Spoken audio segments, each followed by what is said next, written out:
Our speaker tonight is Olivia Devorah Tucker. Olivia is your average trans femme Jewish demonologist.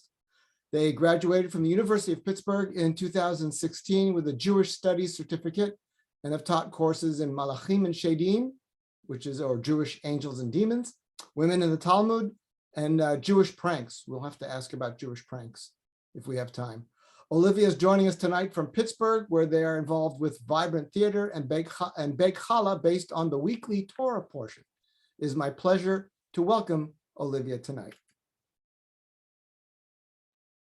Thank you so much for the introduction, Udi. I'm so excited to be here this evening, speaking to you about the history of demonology in Judaism behind the incredible film, The Vigil. I'm so glad that this is a film that is being featured in film series like this one, and I'm so grateful to be able to share my research with all of you tonight, some incredible artwork, and to dive into what questions come up that you have. I'm going to be sharing some slides this evening, and you can follow along with them. I put a link in the chat if you'd like to view them. There's more in the slides than we're going to cover tonight, so you have that going forward next time you say, what was that thing that we learned? You got all the slides before you. Okay, so for those of us who saw The Vigil, or for those who saw it a while ago and want a refresher, who couldn't get the chance, you want some grounding in what this film is. In 2019, the Jewish horror film The Vigil came out. This is about a young man, Yaakov, who is drawn back into the Orthodox community that he's been trying to distance himself from because of a lot of trauma and anti-Semitic violence that the film shares. And he agrees to be shomer, to watch over a dead body until it can be buried in the morning, protecting the soul overnight. Ancestral trauma and anti-Semitism and technology and fear and spiritual wisdom collide in this haunted house narrative, where it turns out a mazik, a demon, has been following the person who died and wants a new person to follow. I was hoping we could share in a little discussion about this film before we dive into what's behind it. I have some questions to get us going.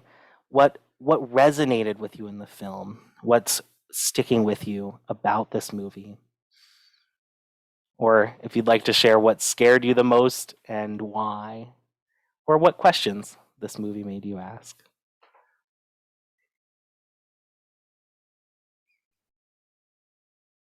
And you can come off of mute and share with us.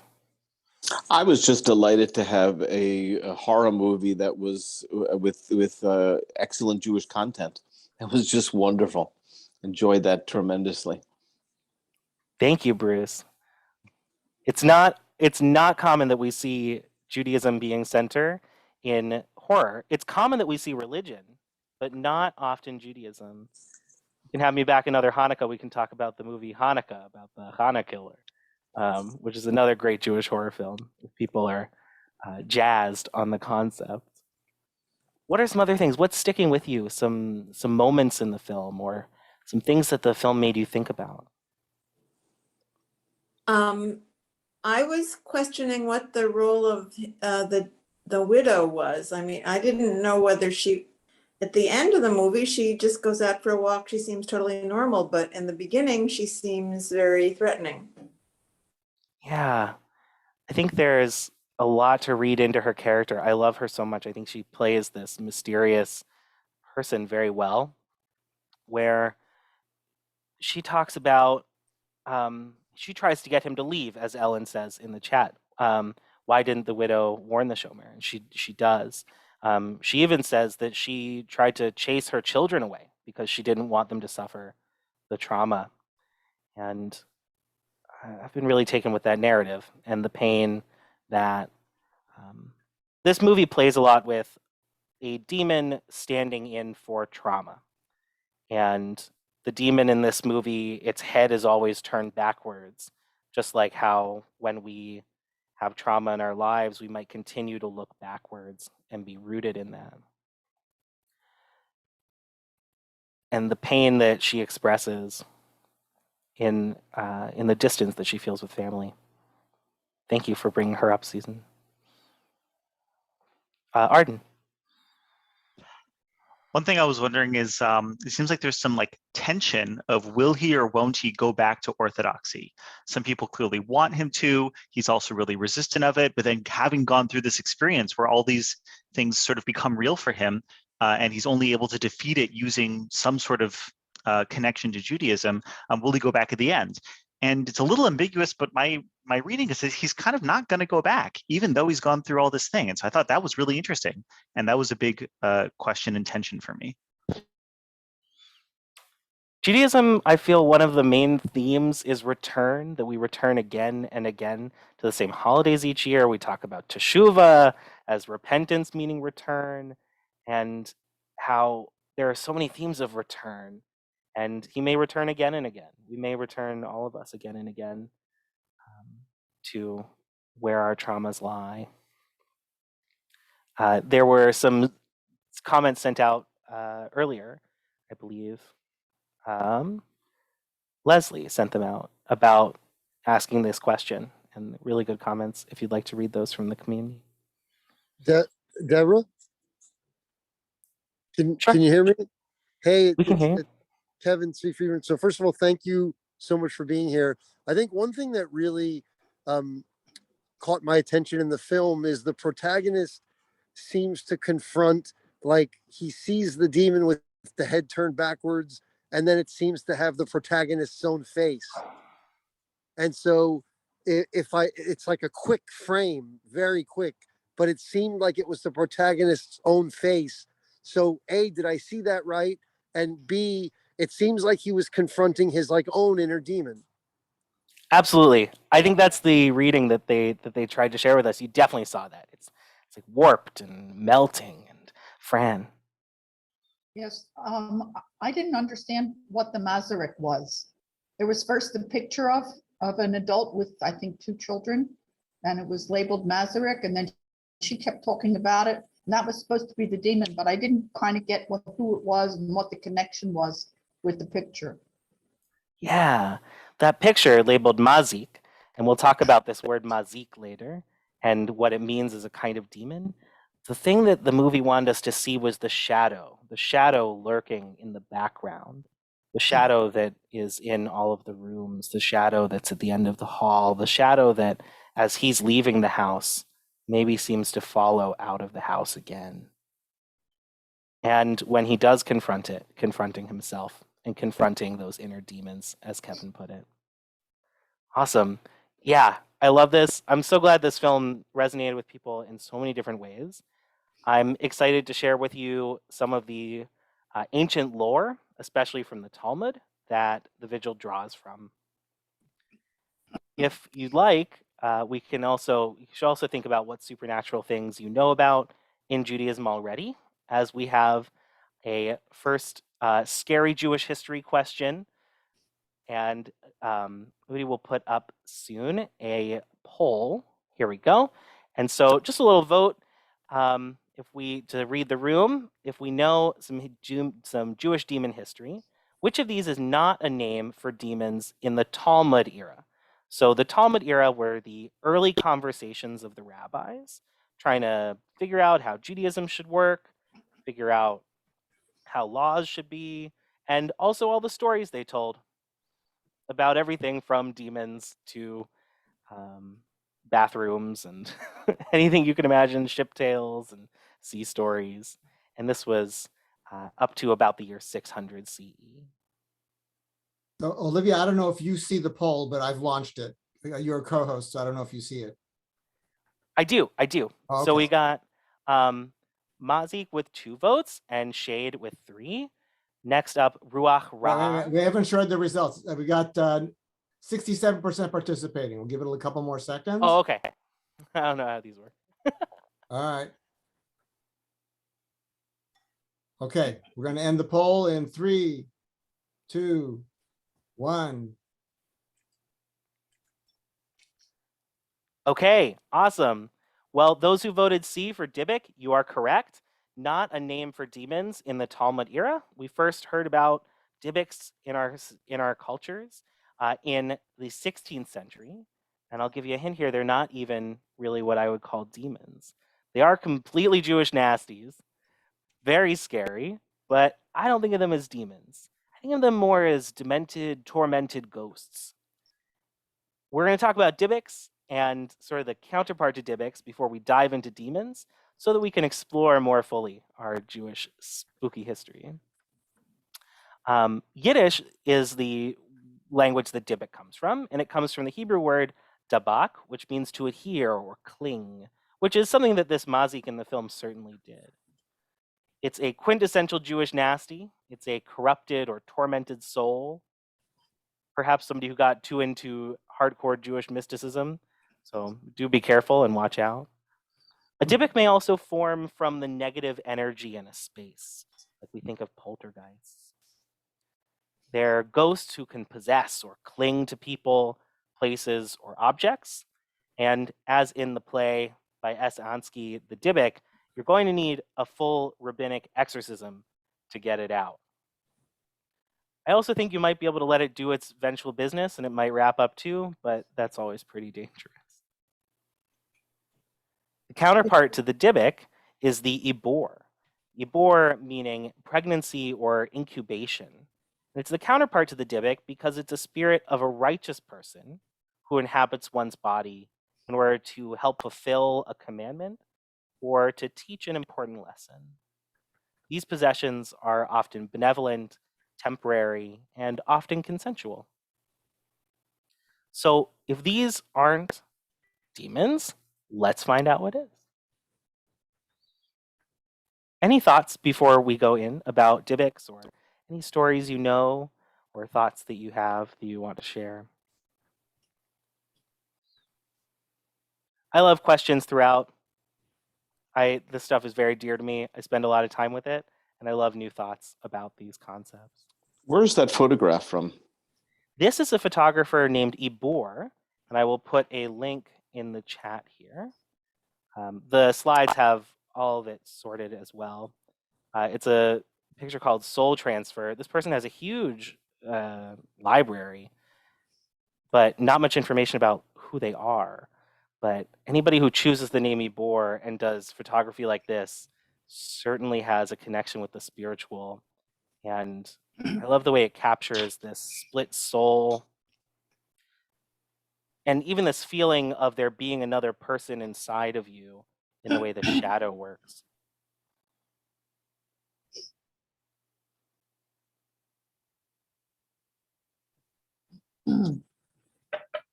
Thank you. Yeah, where are stories about Ibor found in our tradition?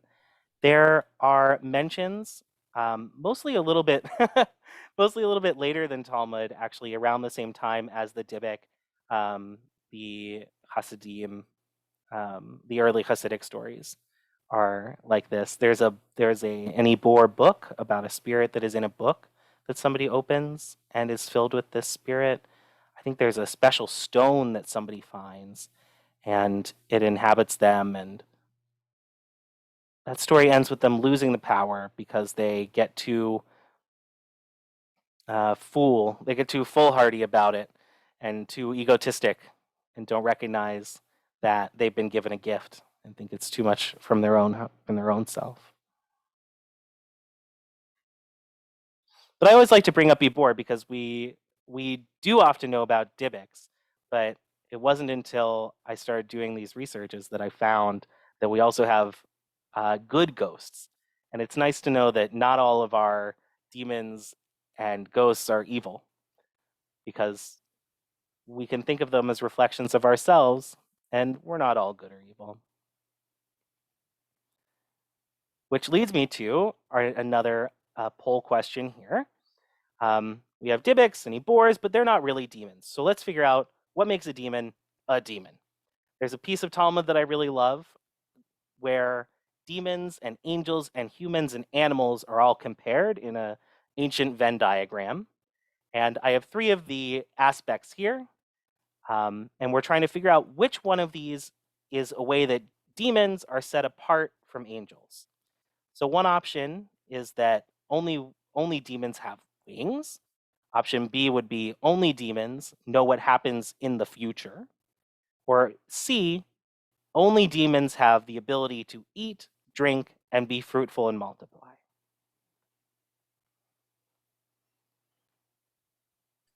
Take a guess if you don't know. Yeah, absolutely.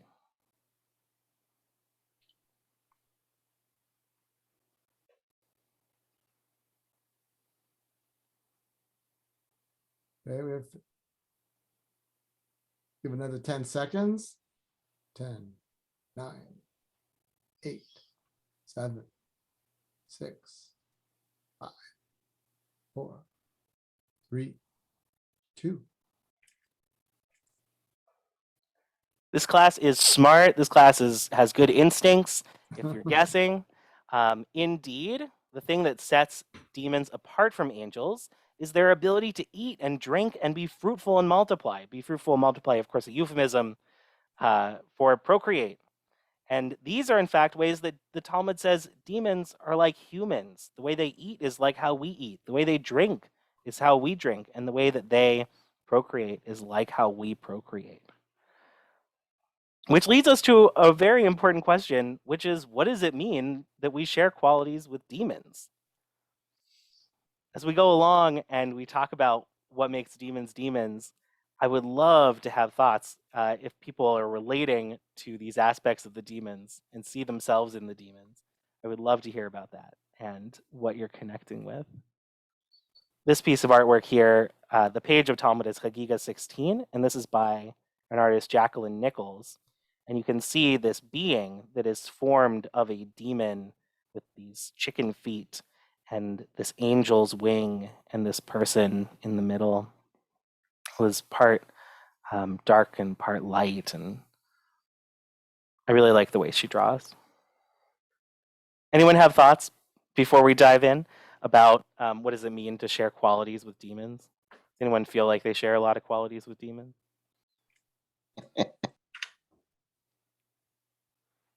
Sometimes. Sometimes indeed. Sometimes indeed. This also compares how we are like angels. And if you'd like to read that text, here's both a link to the section on Sepharia, Chagiga 16a, and this piece of art from Jacqueline Nichols. Okay, let's learn about some demons. While this is the Ruach Ra, Ruach, a spirit or wind, and Ra, evil. While a few kinds of demons are mentioned in the Torah, my favorite biblical demon is the Ruach Ra from Samuel. God changes favor from the first king, King Saul, and decides instead to anoint David and have David succeed Saul and become King David. And when God departs from Saul, the text says that a Ruach Ra'ah begins to ba'at, to terrify or agitate Saul, and makes him lash out. Only David's harp and beautiful music is able to make Saul feel better and cause the Ruach Ra'ah to depart. This has been interpreted in many ways over the centuries, most commonly and in modernly as depression. And this is the way that Marc Chagall takes this feeling of depression, this feeling in the head and the heart, while this glowing David with the music tries to bring comfort. But the text itself doesn't say depression, it says a Ruach Ra'ah, a spirit of evil, which to me feels very related to the Mazik in the film, who latches onto moments of trauma and deep despair. Igor shares that there was a picture of the actress Hanna Rovina from the Jewish theater in Moscow. Does a similar theater exist these days? I don't know in particular. I've done Jewish theater in my time, and I certainly support it. I have a dream of putting together a series of vignettes about Jewish demonology and some of these supernatural stories. So may many theaters like this exist.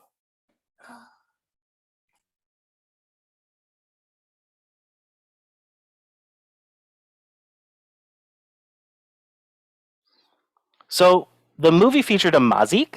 The mazik is a common category of demon, especially in the Mishnah and also in the rest of the Talmud. Their name comes from the root nazak, to hurt or injure or damage.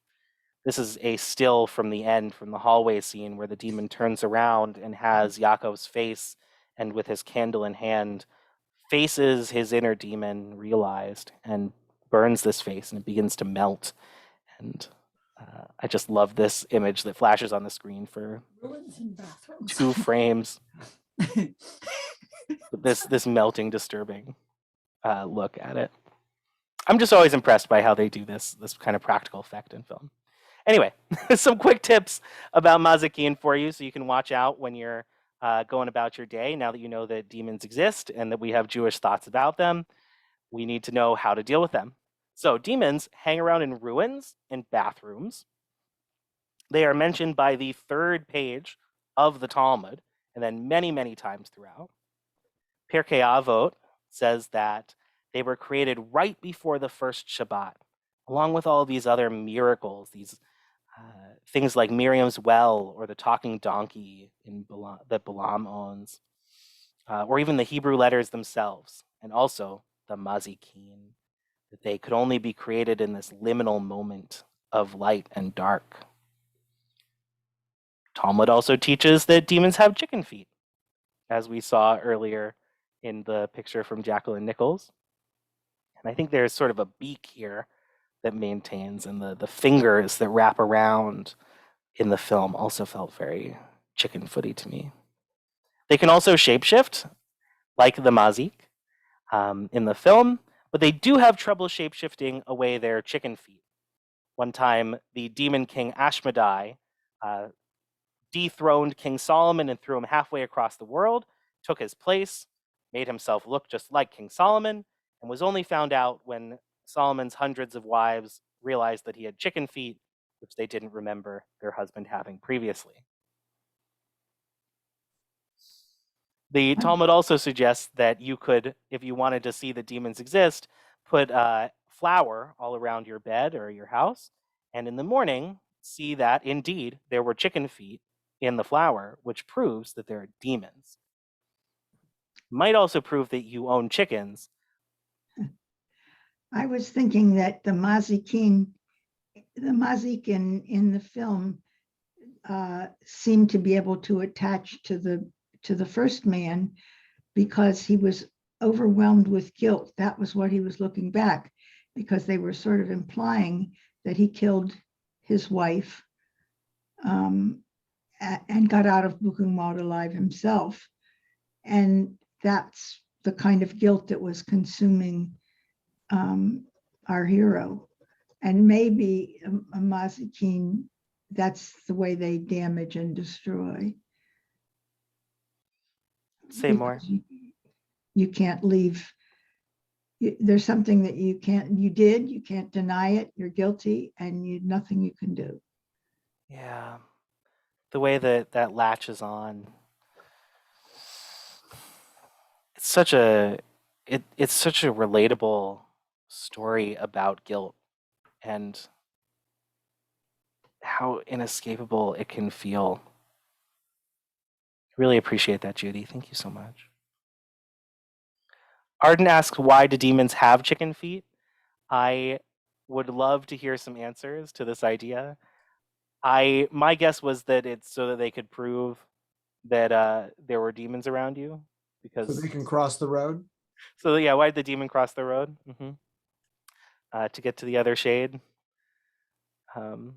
Yeah, I love this question, Lauren. Do we have an explanation for why God created demons? Right, because in some, you might imagine that demons would be an enemy of God. That because they represent evil and pain, and God represents goodness and healing.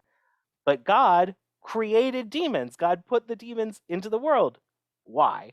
Do you have any guesses, Lauren? I have my own thoughts, but I've never found like this is why. And I would love to hear what you're thinking. I do not have any guesses, no. That's fine. My thought is so that we have something to wrestle with in that way. that we have ways to consider and contemplate and think about the pain in our lives, that when we can focus it on something, it becomes more tangible and more accessible. This is an idea.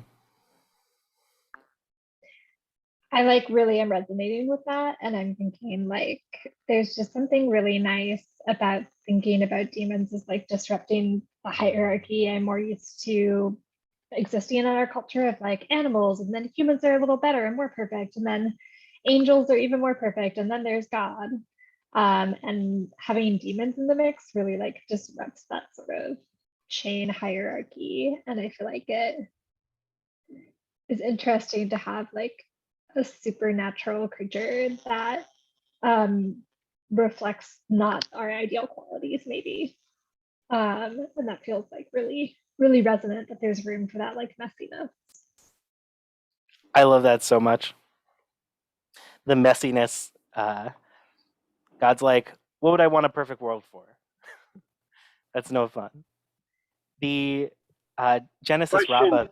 Yeah, Kevin, go for it. Does the Talmud support the idea before that the demon clings to one particular soul, or they is there the concept of Gilgul for demons also, that if they finish what they're supposed to do that they're then done, or they how does the Talmud describe it, or Genesis Rabbah, as you were about to say? Thank you, Kevin, for this question. To finish the thought about Genesis Rabbah, there's a question of why is there the Yetzer Hara? Why is there the instinct in us to do evil? And they have lots of thoughts. They say that if there was no instinct to do evil, we would not get anything done. We would never have, you never build anything. You would never have children. You would never do anything. But to answer your question, Kevin, about does the Talmud support this idea of a demon clinging to somebody, of a mazik clinging? There isn't a story I know in particular. The movie does sort of hedge its demonology in the scene where Yaakov is led down to the basement and sees this recording from Mr. Litvak, where he's saying, I researched this particular demon and tracked it back through lore, and that this particular demon clings to somebody in particular and needs to be destroyed on the first night that it's seen by burning its true face. So they hedge it in that way. And I think that's a wonderful invention that they share. They pull a lot from the Dybbuk mythos when they write it that way. And I think that's very fair. Demons, sort of, rather than angels that are made for one particular purpose and then can expire once they've fulfilled that purpose, seem to not have as clear purpose in the eyes of the Talmud lorists, and can certainly be killed and can certainly die. They're just working to find their purpose, just like us. Gittel. Did you say I'm sorry, I didn't understand your answer. So are you saying the demons are free floating in the Talmud's understanding, or they do attach to one neshama? Yeah, no, they're usually free floating. I think if they wanted to, they certainly could attach to one neshama, to one soul. But they're generally seen in Talmudic lore as pretty free floating. Although living in particular places, they say that demons live at the bottom of drain pipes or in bathrooms. Or for Tu B'Shvat next week, I'm doing a class about Pesachim 111, which talks about which demons live in which trees. So they certainly have homes, even if they're not attached to people all the time. So in my Yiddish speaking home, as children, we were often referred to as don't be a mazik, or he's being a mazik, she's being a mazik, with the implication to me that all of us have a certain element of this within us, that we all can be a little bit impish, devilish, troublemaking, and doing something inappropriate, but we are within the ability to control it and to change who we are. I love that. I love that. I'm gonna start calling my friends "Don't be a mazik." That's I love that so much. Thank you so much.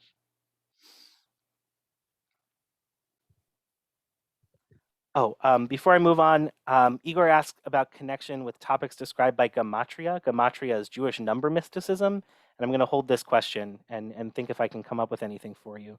The answer is certainly yes, but I don't know. That's my answer for you. Thank you anyway. Okay, the other key term, the third term for demons in general in Talmud times is shadim. Shadim are a also ubiquitous form of demon, but they're not always focused on harm. My favorite example is Yosef Sheda, who you can translate as Joe the Demon, and he was a known teacher and sermonizer. You can check out his stories on these pages here. They teach that every one of us has 1,000 demons to our left and 10,000 to our right, and the friction of all those demons next to us is why our clothes wear out, even if you're just sitting and studying in the Beit Midrash. As indicated by this piece of artwork here. Yosef preached to people. He did teach the rabbis mostly, but certainly demons study. Ashmedai, the Asmodeus, the king of the demons, was said to go and study in the Yeshiva Shalmala, the study hall in heaven, every day. Didn't miss a day. Meanwhile, King Solomon, his rival, did not do that. The rabbis very much were fans of, could not imagine the demons not living in a way that's similar to them, which is fascinating to me. There's a guess. Is the evil eye a form of demon? Because I know lots of people who don't do things, who are perfectly rational people, but there are things they don't do because of the evil eye. I love this question. What exactly the clear demarcations are fuzzy. They you can move through exactly what is what. I think the evil eye, I treat the evil eye as its own thing, as personified or embodied jealousy, and not exactly like a particular living demon, but a force in the Jewish cosmos of forces. I hope that answers your question. It's a nice dive. I could do a whole class evil eye.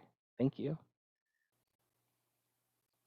I want to dig into this idea that we have 1,000 demons to our left and 10,000 to our right, so that you know this is a play on a line in Psalms, which says, that's talking about how enemies may assail you, but God is with you, and 1,000 enemies will fall at your left and 10,000 to your right.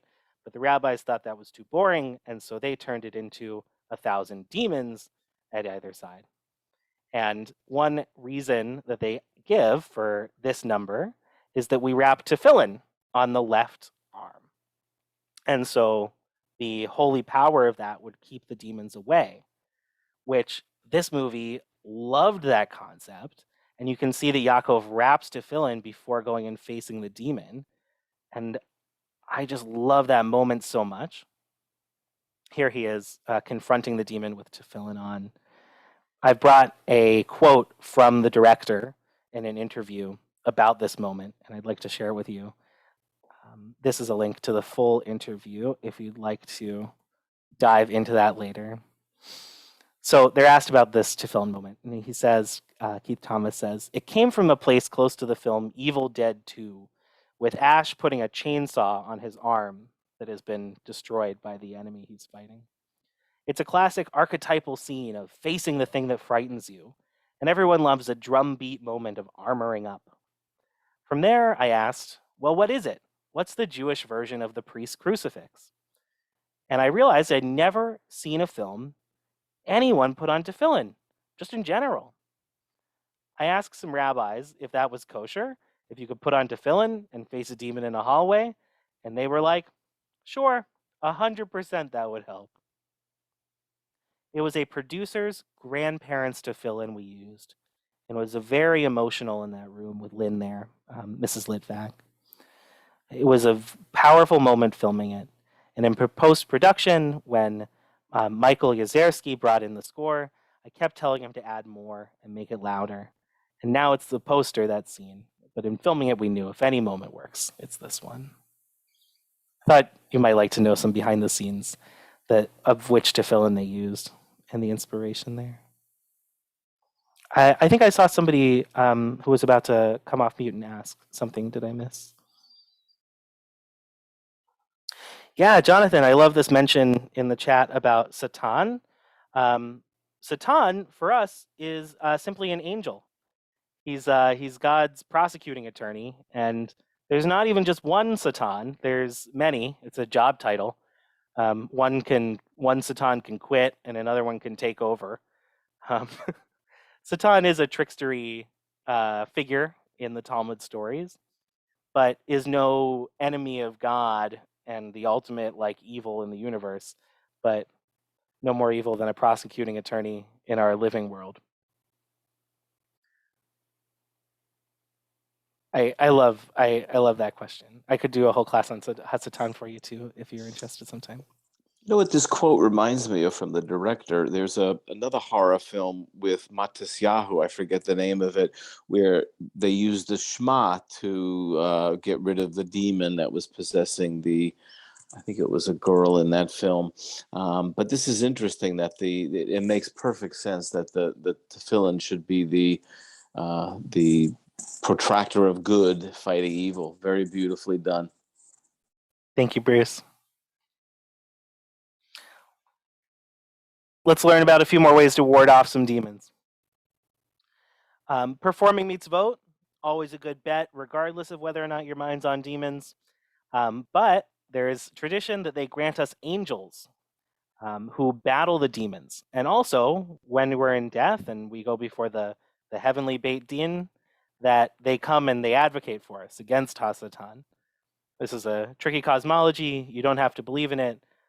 I grew up being taught that when you die in Judaism, you just die, and have spent the past few years uncovering many traditions about many different versions of the afterlife, and all of them giving good lessons about how to live in this world.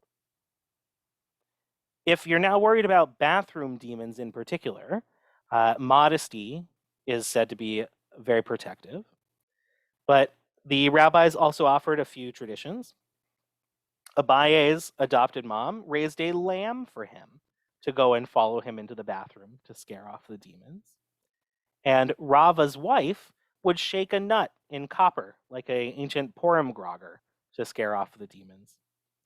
And in fact, after he became the leader of the yeshiva, she built a window in his bathroom and stood outside of it and put her hand on his head so that she could be even more protecting him in that moment. Classically written amulets containing the names of demons should protect you, and we'll look at a couple amulets in a moment. And if you're into it, you can bury what's called an incantation bowl, this is an example, outside the entrance to your home and trap a demon underneath the bowl, like you would a bug under a cup. This is an incantation bowl which binds a demon in the middle with holy text surrounding it. I love this ancient artwork. This is 6th to 7th century. I just love the little cute smile. I don't know. I think it's very endearing. But clearly something you wanted to keep away. If you'd like to learn more about incantation bowls, I love this article from Jill Hammer, who founded the Kohenet, the Hebrew priestesshood, about how she worked to bring incantation bowls to her community as a project. Weren't incantation bowls used in exorcisms, Jewish exorcisms? Quite possibly, certainly. Yeah, we're going to dive into where these traditions went.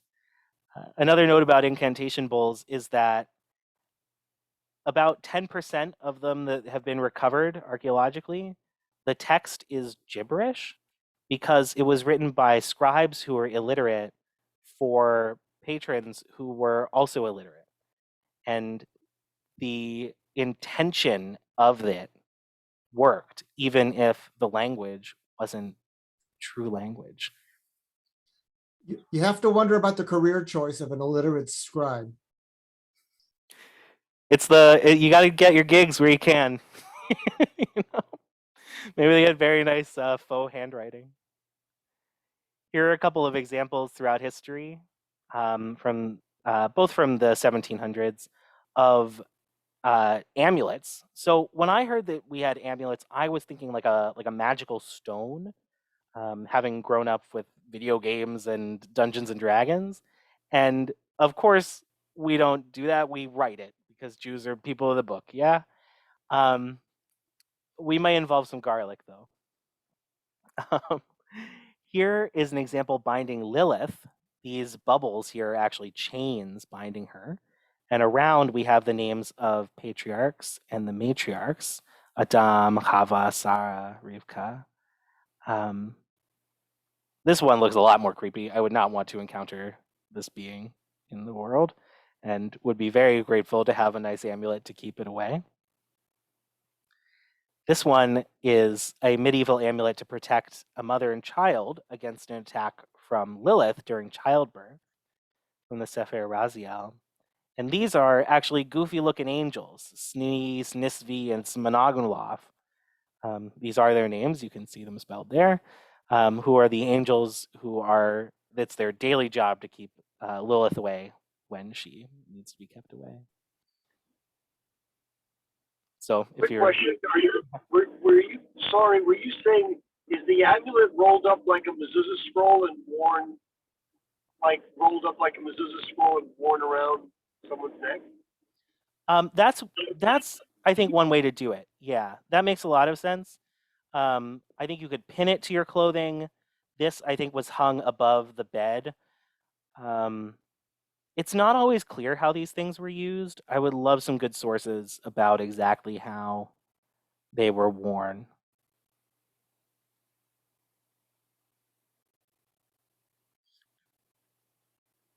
Another note about these angels, in each position, that's the same angel. So this one in the middle is this one.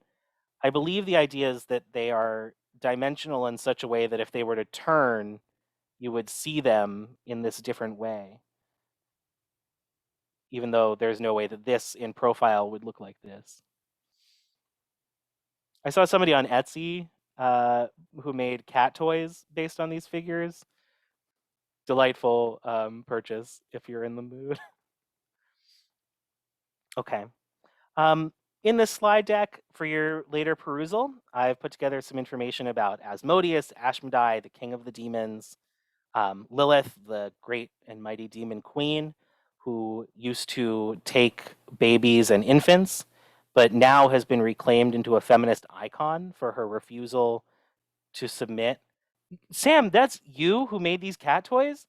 You can please feel free to plug yourself please plug your Etsy in the chat for everybody. I regret not buying them. If they're still available, I would like to do that. So you can get some merch from this evening from Sam. Lilith has gone through a miraculous transformation, and I would love to chat on her some more another time. And my personal favorite demon queen, Agrat Bat Machlat, who is the demon queen of Tuesday nights. This is a copper piece that I commissioned from a friend of mine who performs under the name Yotzeret Shadim, who also does metal work, where this was a piece of copper that was engraved and then acid burned away the paint, leaving and revealing this piece of this demon queen and her 180,000 Malache Havala, angels of destruction. So she's a demon queen that controls angels to play more with the hierarchies that we might assume. There's a piece of music that goes along with this, which is the genre called harsh noise, which is exactly what it sounds like and perfect for demons, but don't have your speakers up too loud unless you're into that scratching, grating sound. It was recorded with a microphone put directly on the copper. If this is your bag, have a great time. If it's not, that's also fine too. Okay, in our last about 10 minutes, I'd like to go back to a question Arden asked before, which is, where have all the demons gone? You can sing along to the tune of Where Have All the Flowers Gone, and be mournful with me about their disappearance from our traditions. One key factor is called the Haskalah, the Jewish Enlightenment. This was in Ashkenaz in the late 1700s to late 1800s. The Jewish Enlightenment were calls for scientific rationalism and modernization into Eastern European Gentile society, which eventually led to the reform and conservative movements. So examples of what we gained and what we lost. As someone who used to teach Hebrew school and Sunday school, I know that there is barely enough time in class to teach the holidays, the prayers, and the key biblical narratives, let alone the supernatural, which takes a back seat. And that's if your teacher is lucky enough to have learned it themselves.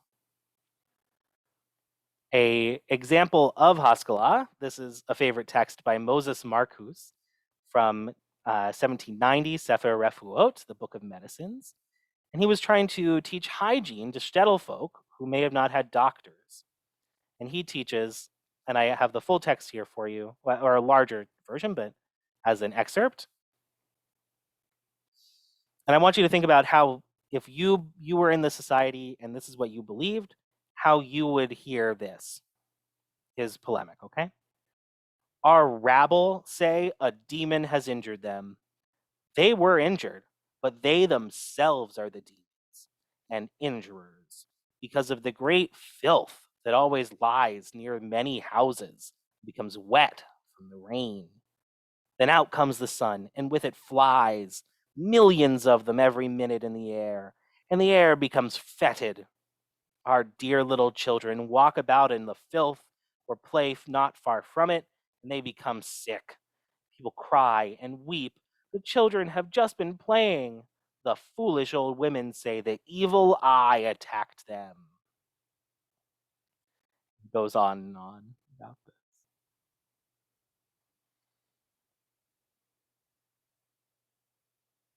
I think it's really interesting how this is specifically attributed to foolish old women.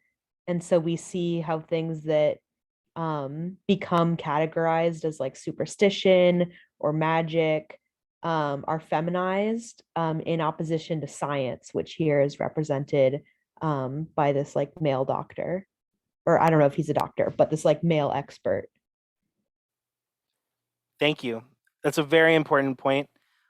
We talk about a Bubba Misa, which is our version of an old wives' tale, and that we call it that we do feminize it, and that he comes at these women, and many of their strong traditions that are midwife tales about how to protect from Lilith, that are women's stories passed down to women about a female demon. And how much, I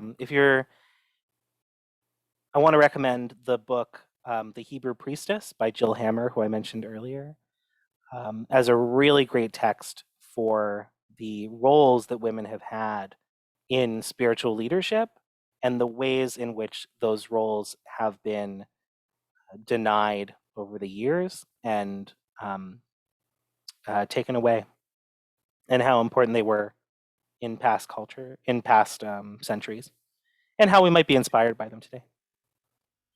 I think first, this is Kevin Sweetfever. First, thank you so much. This is really interesting.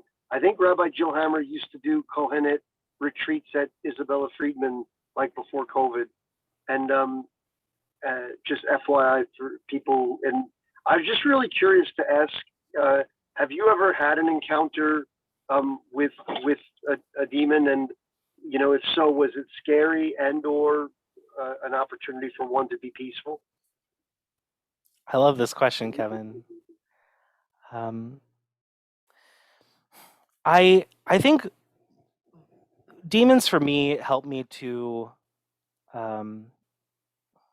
do sort of what is done in the film, where I can embody something.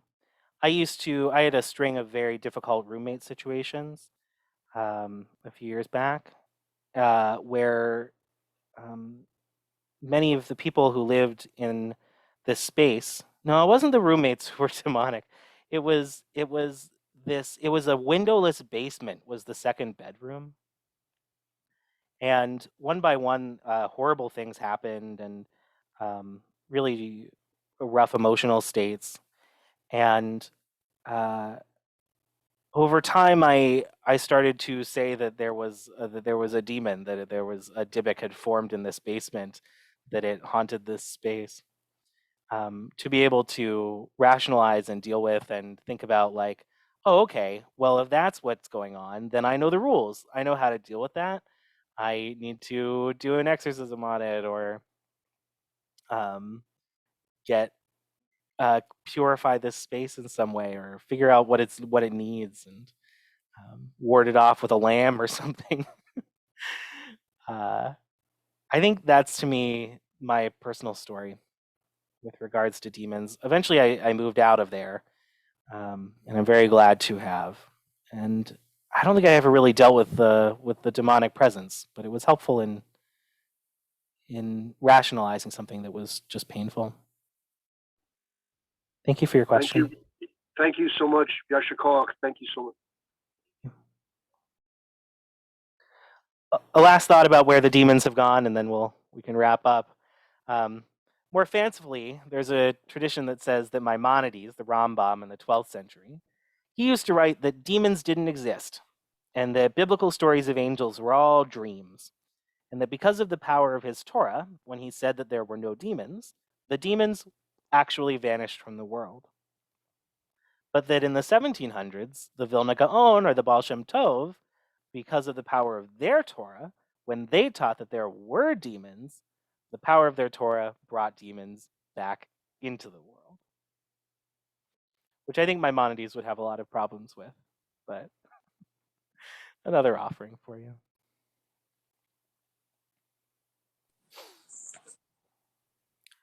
I have some wrap-up questions if folks would like to reflect on them. Lauren, there were certainly periods of demons between those times. There were many, many folklores and traditions. My favorite collection would be Howard Schwartz's Lilith's Cave, Jewish Tales of the Supernatural. Dive in, read the tale, and then flip to the back of the book where he tells you about the history of the tale itself. It's just a way to...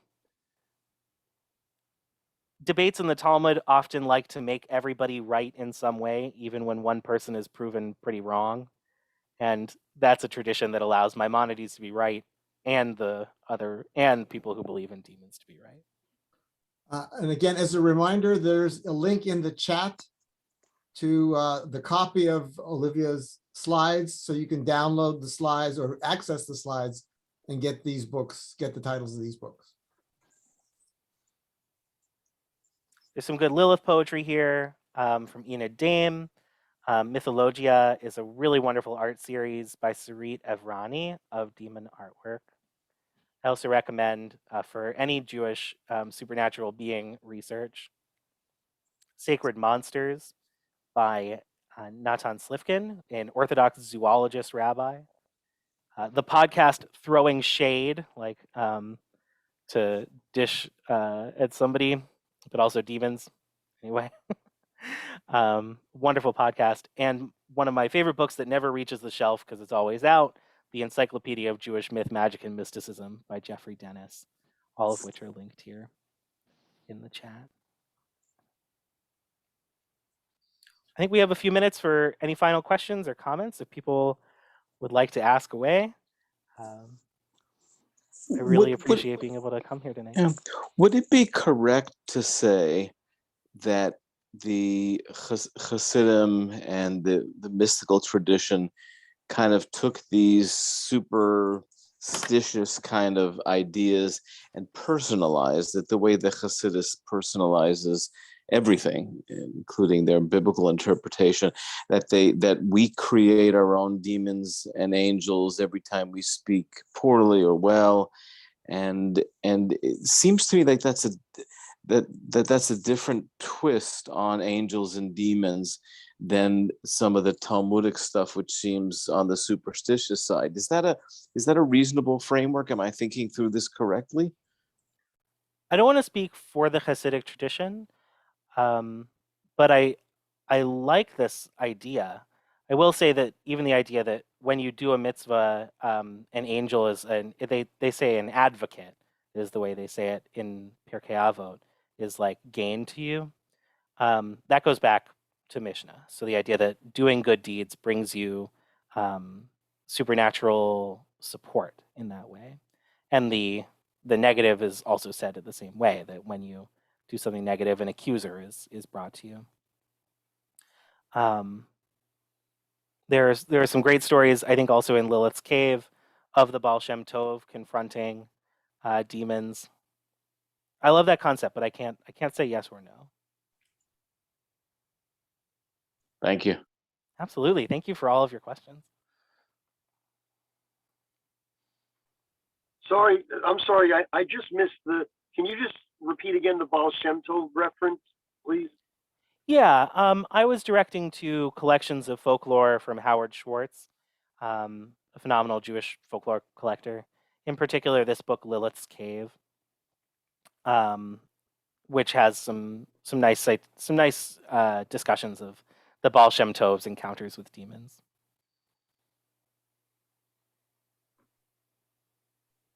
Thank you.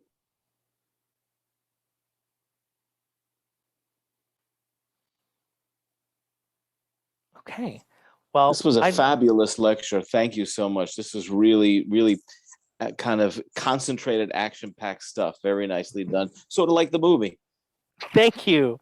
High praise. High praise indeed. It would be very meaningful to me if folks, as we wrapped up, would share maybe one sentence in the chat of something that's going to stick with you as you go along and out of our talk this evening. That would be very meaningful to me, if you'd be so kind.